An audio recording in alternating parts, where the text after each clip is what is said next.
Hey everyone, this is Hill Street Soul, and you're tuned in to The Core with the Millennial Coach, discussing topics on real life. Check it out. Everywhere you go, don't forget the ghetto. Listen to The Core, don't forget the ghetto. With the Millennial Coach, don't forget the ghetto, 'cause it's the best show. Welcome back to episode 2, and it's season 2 of The Core with me, the Millennial Coach. Hope you got a lot out of episode 1, so let's conclude with this next episode. But before we get into the final part of this 2-part show, please make sure you subscribe and get into the mix and stay acquainted with The Core with your favourite podcaster, the Millennial Coach. Enjoy the show, tell your friends, stay tuned. We're looking at imposter syndrome. So one of the offshoots of imposter syndrome is the soloist. Sufferers who feel as though asking for help reveals their phoniness are what Jung calls soloists. So it's okay to be independent, but those of you that are too proud, don't let your pride kill you. Don't let your pride make you suffer. This is where your ego, mixed with imposter syndrome, isn't helping anybody. So do you firmly feel that you need to accomplish things on your own, and why? You don't need anyone's help. Those types of things. And this is something I'm learning through people who are working in schools. Some of you youngsters, right? When a young man chooses to hold the door open for you, have some respect and say thank you. Not, we hold the door open for you. I've heard this story multiple times. And if I was the boy, on no offense to anyone, even this is me not being a coach, I will slam the door to hit your heel, because there is no way I'm holding it open for you if you're going to be ungrateful. I've just not got the time for it. So don't get confused about my niceness and take it for weakness, because I'll teach you a little lesson. So being a soloist, not always asking for help. But girls, you need to stop being so rude to guys. It's just something that I've heard lately, and it really does bother me, because I think being a lady is actually quite important in how you respect yourself, and also how others respect you through how you treat yourself. I'm talking about heterosexual ladies, or any feminine lady that wants to embrace someone's masculinity. I'm not ashamed to say, I'm single, but listen, I'm happy to have a man if I had one, not for the sake of having one, but having a man that I truly respect and honor, in a way of husband material. That's the kind of level that I look at, and I'm not going to discredit his masculinity because I want to try and appear like I'm independent. Sorry, but forget that nonsense.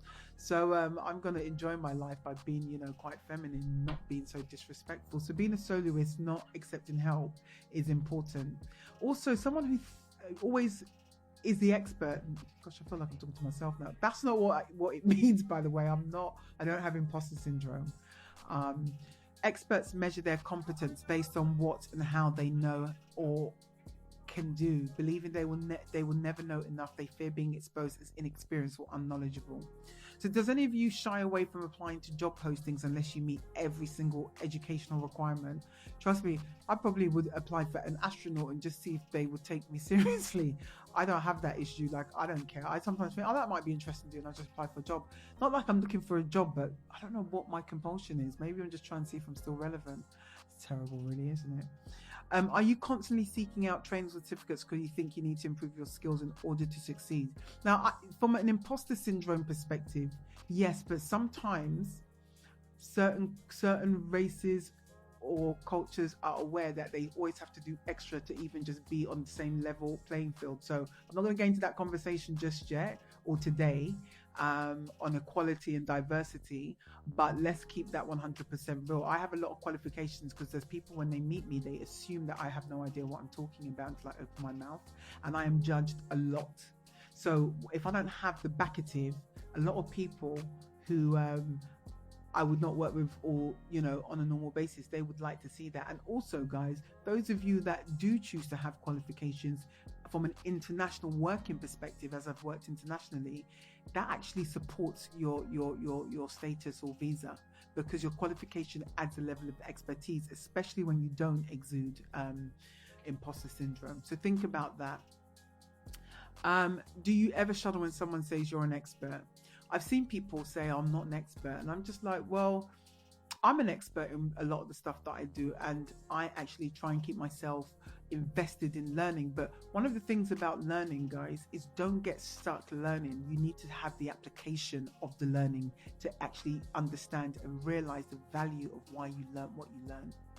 So if you are suffering from imposter syndrome and you're trying to get 90,000, I knew somebody who worked in education, and like I spoke to him about something. He said, I'll just go and get the qualification, and then I'll be able to review it and verify this, qualification. I was just like, is that what you do? You just go on Groupon, get your qualification, and then you're now master of too many things. So be careful about those kinds of getting certificates. Certifications on Groupon is not, in my opinion, a legal certification. And I will say something about cosmetic surgery. I was watching a talk recently, Fox Soul, Claudia Jordan, if anyone watches her show on YouTube, and she was talking to a plastic surgeon, and a plastic surgeon made it clear that someone can get a certification over a weekend and classify themselves as a cosmetic surgeon even if they've never operated on somebody. If you are a heart surgeon, you are a specialist in heart surgery. A cosmetic surgeon, if they don't have the relevant credentials from Harvard Medical School, i.e. that's what I would prefer, or Yale or Oxford, because I wouldn't want to go somewhere where, or if they've gone to a really prestige university in Switzerland or wherever, but I would not need to research the school before I even let you touch me. So imposter syndrome is real, especially in the medical field. So those of you that are, going to the chip shop and getting your Botox, my recommendation is, why don't you check their credentials, because not everyone can inject you. So that's something that I think you need to take into consideration, and just take into consideration that, imposter syndrome is real, but it comes out in different ways. And if you're not aware of the way it comes out, I think that that's where you need to have a reflection, but you need to do self-auditing in order for you to get to a place of peace and how you move through that. So I'm going to go into next of ways to stop feeling like an imposter, and also just ways on thinking or allowing you to think like somebody who has imposter syndrome but is actually ready to make some changes. Because sometimes, hand on heart, a lot of us know when things within ourselves need a change, correct? So if you know, for example, okay, I have been doing X for so long and it's clearly not working, I don't know how many of you take into consideration that that's an indication that you have to grow from that experience. A lot of people don't take feedback from their own selves, listen to their gut seriously, because to enable you to move through being living with imposter syndrome, because imposter syndrome is not in every facet of people's lives all at the same time. So, but if you are living a life that is not actually yours, you're pretending at work, you're pretending at home, you're pretending to fit in with a group, I actually feel sorry for you, because honestly, that sounds like you're running a marathon and it actually isn't going to end. And that's where, being drained or being exhausted without any support system is actually quite sad, because, being fake doesn't serve you at all. So we talked about imposter syndrome and the different subsections or subgenres of imposter syndrome. But we're going to talk about now how to stop feeling like an imposter, break the silence. It's something that when you want to break the silence, shame keeps people away from keeping it 100. And shame and vulnerability, if any of you are familiar with Brené Brown, she is literally the voice of vulnerability and shame as an industry expert, from a psychology and coaching perspective, in my opinion. shame stops us doing a lot of things. Shame stops us traveling to certain countries because we might not think people might like us. Shame stops us from telling people the actual truth in case there's repercussions. Sometimes, guys, you have to take it on the head no matter what people suggest. Because if you are someone who has been living the imposter syndrome and you've made a problem at work and you tell people actually it was me, and I would just be like, look, if you want me to wrap up and move on, I'm happy to do that. Because sometimes you may have done something that may have been detrimental to someone else. So be grown enough to face the consequences if you're grown enough to do the action. It's unfortunate that we live in a world now where we hide behind social media to communicate or pretend. As I said last week, this living your best life, I'm not interested. I really couldn't care less what you're doing in your spare time. Because if you're living your best life, no one really needs to know about it. We never see Richard Branson or Bill Gates showing you footage in their house of them doing a dance in front of the mirror in their bathroom. So that's living your best life, because they probably live in the dopest houses ever and have the most fun, because nobody needs to be exposed to all of that on a regular basis. It's just too much. So separate feelings from fact. If you have, this is what I'm saying, understanding what you're doing, and if you are experiencing the imposter syndrome, there are times when we all feel stupid, okay? It happens to everyone from time to time, right? But realize just because you may feel stupid doesn't mean you are stupid. To separate feelings from facts, just because you may have done something a little bit silly, don't be too hard on yourself. Like we spoke earlier, trying to be a perfectionist, everything has to be cool. Like, I remember one time, I'm going to be a bit cheeky. I was in the Middle East and I was going back. There was a bit of a sandstorm, so I was walking back into the office and my skirt went up, and my little panties were showing, and the girls were laughing. But you know what? I was just like, well, if I get arrested, I'll take one for the team. So obviously I didn't get arrested. We were on a campus for work, so it was cool. But I was just like, you know what? Stuff happens when it's windy. Some things get caught up, and that's just what happened to me. I'm not going to get emotional about it. Accentuate the positive. I've played a lot of tunes. I started today with CeCe Peniston, Walk On By. So if someone ain't feeling you, just accentuate the positive. There's plenty more fish in the sea. Be optimistic, Sounds of Blackness, Wookie, Battle. For me, music is life. So if you can't accentuate the positive, when you're feeling low, you got to take time out, but also make a decision as to how you'd like to feel and then work towards that. Develop a new response to failure and mistake making. Henry Ford once said, those of you who have no idea who Henry Ford is, he's the guy that created Ford cars. He was an American. Failure is only the opportunity to begin again more intelligently. Instead of beating yourself up for being human and blowing the thing out of proportion, do what athletes do and glean and learn from the mistake, the value of it, and how to move on. When you make a mistake in anything, learn from it. And trust me, I'm preaching to myself right now. And I don't really make mistakes, but I'm just saying. So write the rules. If you've been operating from misguided rules, like I should always know the answer or never ask for help, start asserting your rights. Recognize that you have just as much right as the next person to be wrong, have an off day, or ask for assistance. Now, that's quite important. We operate from the subconscious, as I've spoken about this many times.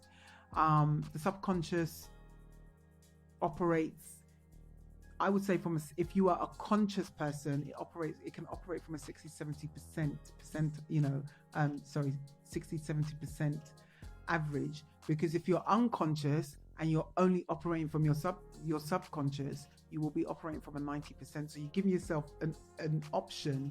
If you are starting to be more aware of yourself and things that are happening in your own behaviors, you can operate by making your own decisions and being present for those. So you change the rules in your own game. Develop a new script rather than sit and whinge. So those of you that are used to people ringing you, whinging and about the same thing, it becomes exhausting, because Your script is the automatic mental tapes that start playing in situations that trigger your imposter feelings. So rather than, for example, I'm going to speak on Monday at a Women's International conference, and I'll be on one of 5 on the panel, which I'm actually quite excited about. Really quite excited about. So I'm going to write a new script, not because I don't know what I'm doing, but because I'm trying to come from an angle that will make people think and embrace their subconscious in a way that will actually make it more, their reactions and responses in life will make them more conscious. I, as a coach, think so many people tell themselves the wrong script. A lot of people don't believe, but they don't believe because they're just negative. Experiences sometimes shape how we think. Because we have chosen to take the experience as a heavyweight situation, it then turns into baggage. So until you reverse and develop, reverse your thought process and also develop a new script, baggage becomes lighter because the belief isn't so strong. So remember, when someone's done you wrong, you're so adamant and angry that you want to tell them about themselves, or you're never going to be friends with that person again. Whatever you tell yourself, think about the essence of how much energy you put into that feeling, as opposed to saying, you know what, that person is amazing. That person's I love working with that person. Do you know how much fun we have? Do you see how different the pronunciation of words are much lighter, brighter? So our scripts really impact our tonation. And you need to really think about the tone that you have when you talk to people. If it's always about, oh my God, this happened, that, after a while, you might just lose friends. So another way to combat imposter syndrome, consider visualizing your success. Do what athletes do. Spend time beforehand picturing yourself making a successful presentation of calmly posing your question in class, for example. It sure beats picturing impending disaster and will help with performance-related stress. I tend to try and picture how I will communicate when I train. So next week, I'm in front of 3 groups, 3 separate days. And for me, I try to make sure that that the crowd that I'm training or talking to, they also participate in what I'm doing. So I visualize an interactive event. I visualize positive questions. I visualize working with people from, varying backgrounds that enhances my coaching practice. I visualize success in so many ways where, I do more talks. So, because how I'm changing my life this year is going to allow that to happen. So you've got to visualize, but you also got to take action, guys. Reward yourself. So some of you know that I train a lot, and I'm using this app called Noom. It's an American app. You get a coach, health coach, right? My one's all right, but, I could do with someone else, not going to lie. And it's like the weight is just not shifting, and I eat really healthy. A lot of people know that. But when you have those days, people, when you crack, and my meal will just be chocolate that night. I'll have Club, Penguins, dairy milk. I might even pop to, if no one has experienced their ice cream, O'Donnell's, they're situated in the Hampstead and Stoke Newington. You've got to try their ice cream. Like I will have no shame boxing off 4 scoops, like, salted caramel. So those of you that really visualize your success, you got to reward yourself. So that's how I reward myself. Sometimes I have a night of junk. When you've been eating well for a month or 2, clean food, no sugar, no salt, no whatever, you got to reward yourself. Gosh, I really went in there, innit? Really expressed my passion for ice cream. So fake it till you make it, right? So I don't believe in that. I think that's a bit of a dangerous thing to do. So I'm not even going to entertain that conversation. Don't fake it till you make it, because you know what? The real you is better than someone else. You've got to, people have got to start thinking about just living in their truth. Because faking it till you make it, someone like me can sense that you're faking it. And I'm not really good with fakers. I think being fake is not really something that adds value to your character. And if you're doing it just to make it, I would question the kind of person that you actually are. So definitely avoid faking it till you make it, because I don't always feel that it's the right thing to do.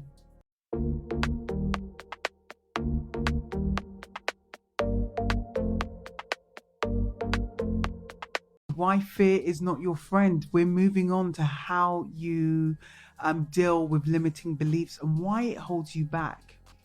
Throughout your lifetime, you've built up beliefs about the world. What's really fascinating is usually the physical effect of these beliefs. The more you reinforce them, the more pronounced the effect on your body.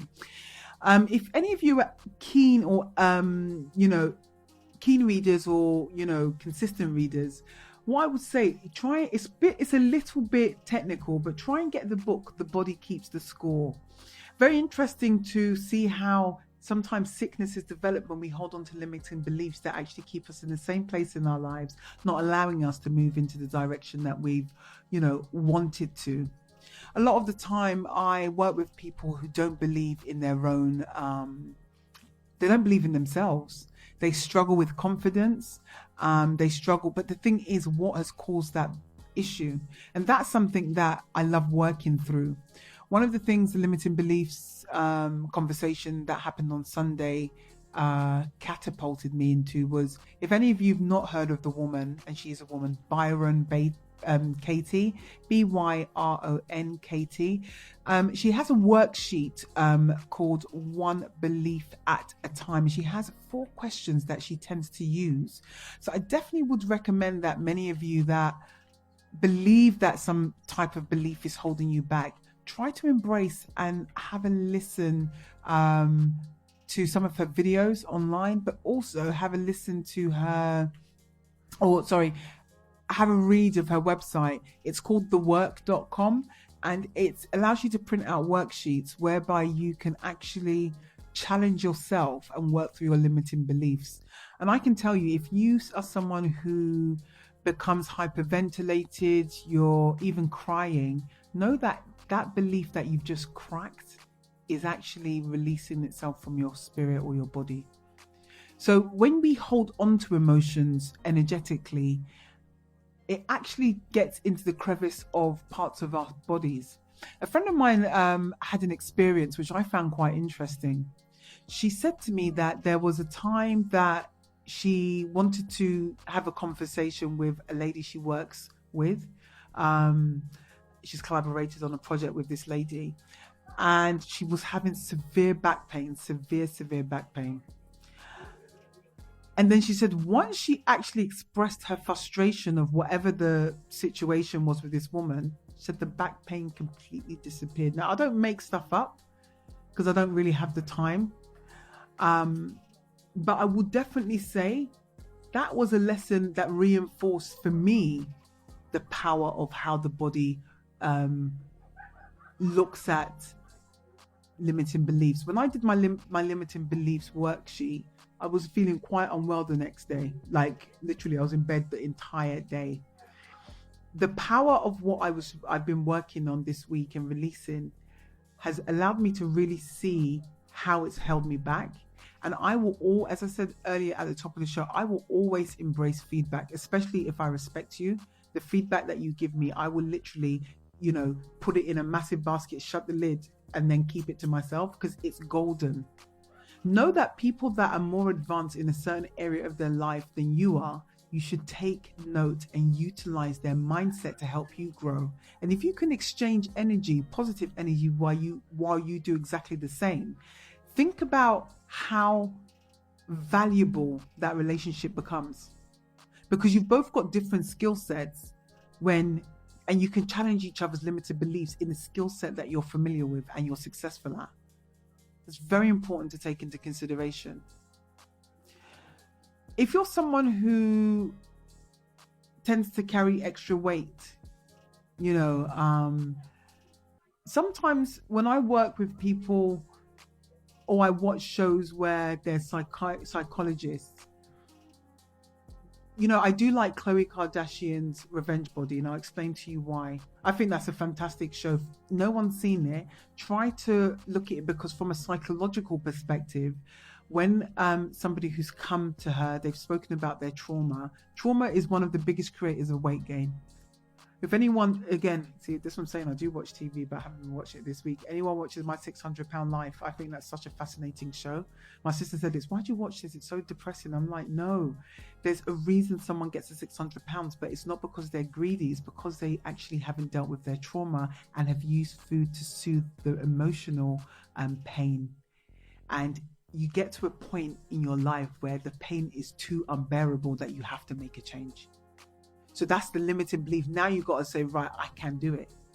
It's so fascinating watching these shows. And when people don't lose weight, what tends to happen is they go and see psychologists on both of the shows, actually, My 600 Pound Life and Khloe Kardashian's Revenge Body. I love all of the trainers on Revenge Body. I would love to work out with Corey. So if anyone has seen this chap, point him in my direction. If he comes to London, I'd love to train with him. He is just hardcore.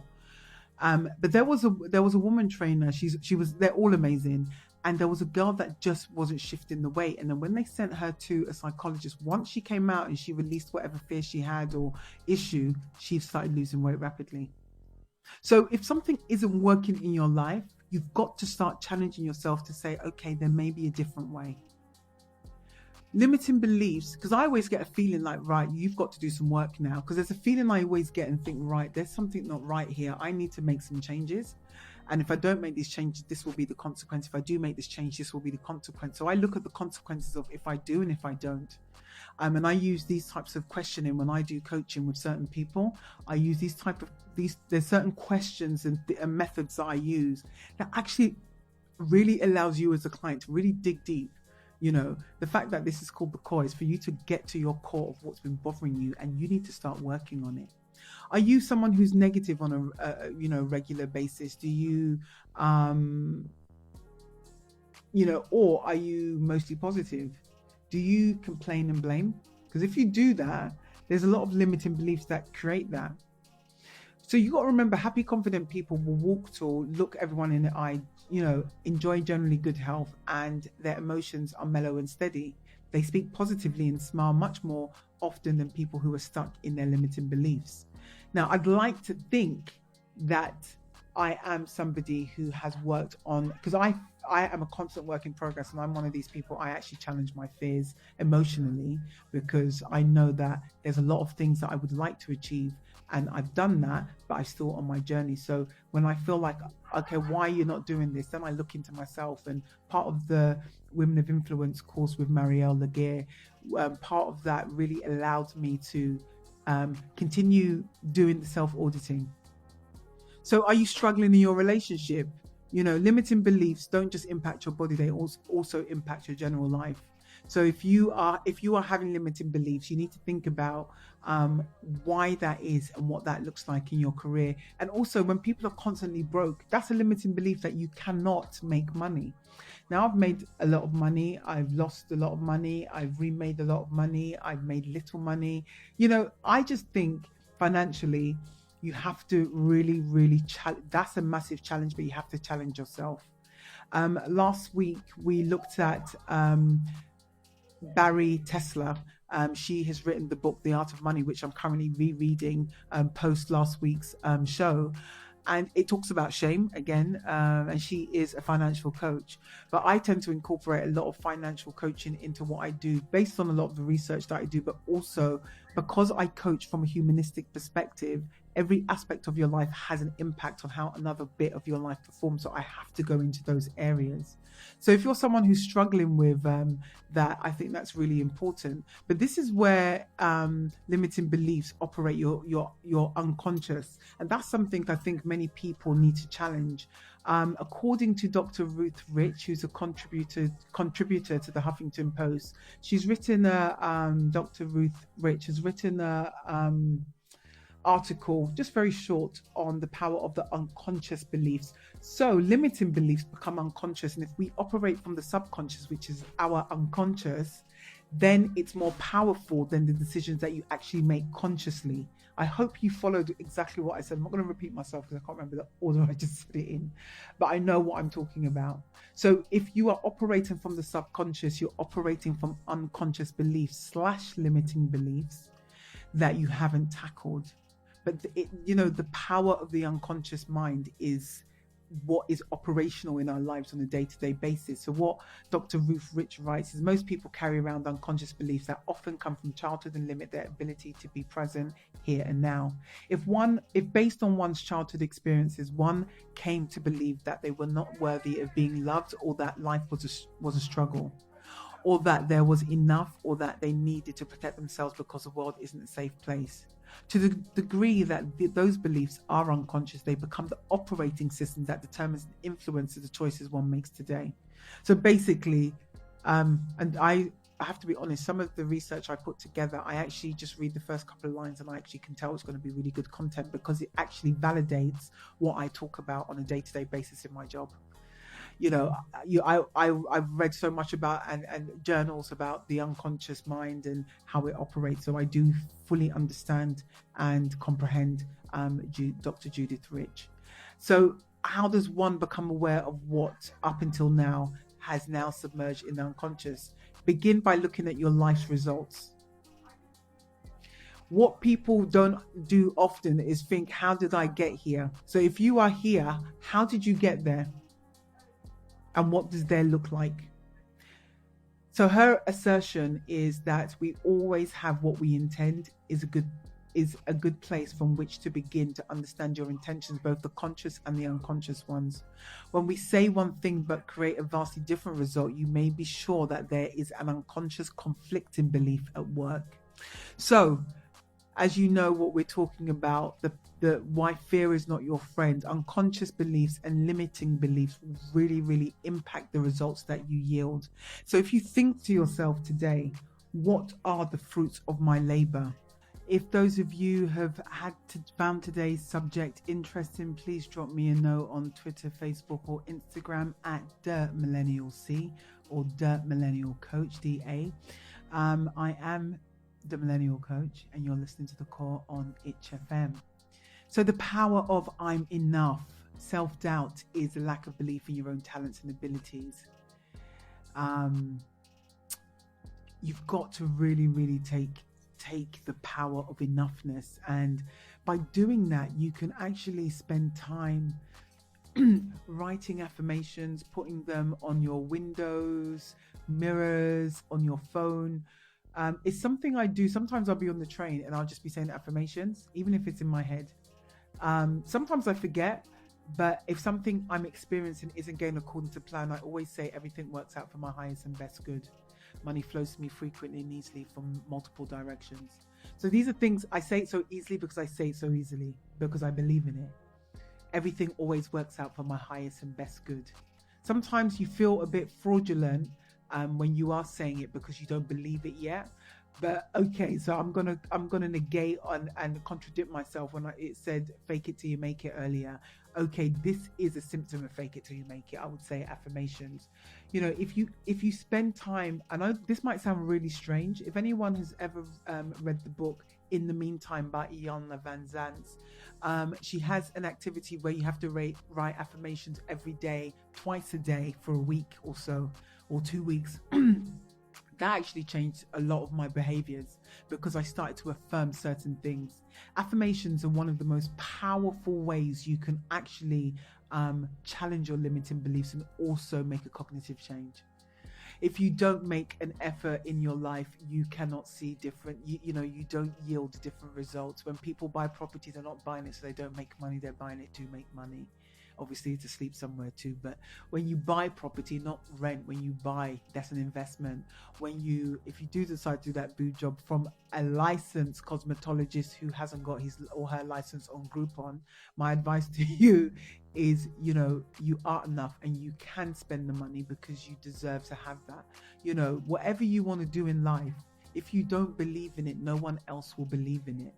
So I'll leave you with a few tips for what you could do going forward, and I hope that you embrace a new way of thinking or attempt to make some changes to your thought process from the subconscious level. I want you to spend a week diarizing, or 2 weeks diarizing how you feel when you've been at work today, where you felt you were utilizing or imposing the imposter syndrome into your experience. what that will do is allow you to see the areas that you would possibly need to work on. I want you to find somebody that will tell you the truth. I think if you have not got a mirror to tell you what the actual truth about where you are in life is, or you dismiss it, you will stay in the same place. 15, 20 years will go by and you think, I've never met this guy, or, I didn't lose this weight and I'm still single. Well, you know what? Everything in this day and age, we don't have excuses when we have the technology we have to retrieve information on any and every subject possible to man is on this planet, thanks to the internet. So first and foremost, have gratitude for having the internet, because you can do it for free in Starbucks or wherever the tube station. So first thing is journal. Second thing is get a mirror, which is somebody to tell you, or someone to work with you to help you identify. And 3, write down when you're going to start making a change and what that looks like. So basically, affirm where you want to go in pictures. If you can affirm it, if you can think it, you can conceive it, you can actually make it happen. So visualization and being a visionary is very important to how you shape your life. And if you have a dominant thought of shaping your life in a negative way, challenge your limiting beliefs. Remember, guys, this is no dress rehearsal. We're not coming back, in 100 years from now to relive exactly the same life. This is one life to live, one shot, one hit. Live your life on your terms. I truly, truly want to thank you for spending time with me today. I am the Millennial Coach. This is The Core, and you are listening to HFM. I really, really hope that you found a lot of the music useful. But I do want to give a shout out to every single British musician of grime, R&B, rap, garage. I have thoroughly enjoyed today's show. Really, I've truly, truly thoroughly enjoyed it. So solid crew. 21 seconds ago, you remember that even got into the top charts, into the pop charts. And Ashley Waters is now, the lead actor in Top Boy. So look at how dreams can come true. If he had limiting beliefs, would he go from so solid to an actor? And he's not just in Top Boy. He's been in numerous films alongside some really great actors. So limiting beliefs will only, when you wake up, if you're in the same place in 10 years, I would advise you to go through your archives and re-listen to this, because I haven't got time to wait. I don't know where I will be, but I know I'm not going to be in the same spot. I want to thank everyone who's taken the time to spend with me today, and I truly hope that today has been a really, really useful experience, enhancing different aspects of your life. You are listening to the Millennial Coach. This is The Core. Have a wonderful weekend. Thank you for your ears, and I hope the show gave you pause to think about your life, your focus, your direction, and has opened you up to seeing life from a different perspective. Every day's a school day, so my advice is to stay open to the learning experience that this show brings you, and you can catch me on all social medias of Instagram @da.millennial.coach, Twitter @themillennialc, Facebook @themillennialcoach. So let's keep these conversations going. Feel free to message me. I'd love to hear your thoughts. See you next time. This is the Millennial Coach signing out. Much love. Hey everyone, this is Hill Street Soul, and you're tuned in to The Core with the Millennial Coach, discussing topics on real life. Check it out. Everywhere you go, don't forget the ghetto. Listen to The Core. Don't forget the ghetto. With the Millennial Coach. Don't forget the ghetto. 'Cause it's the best show.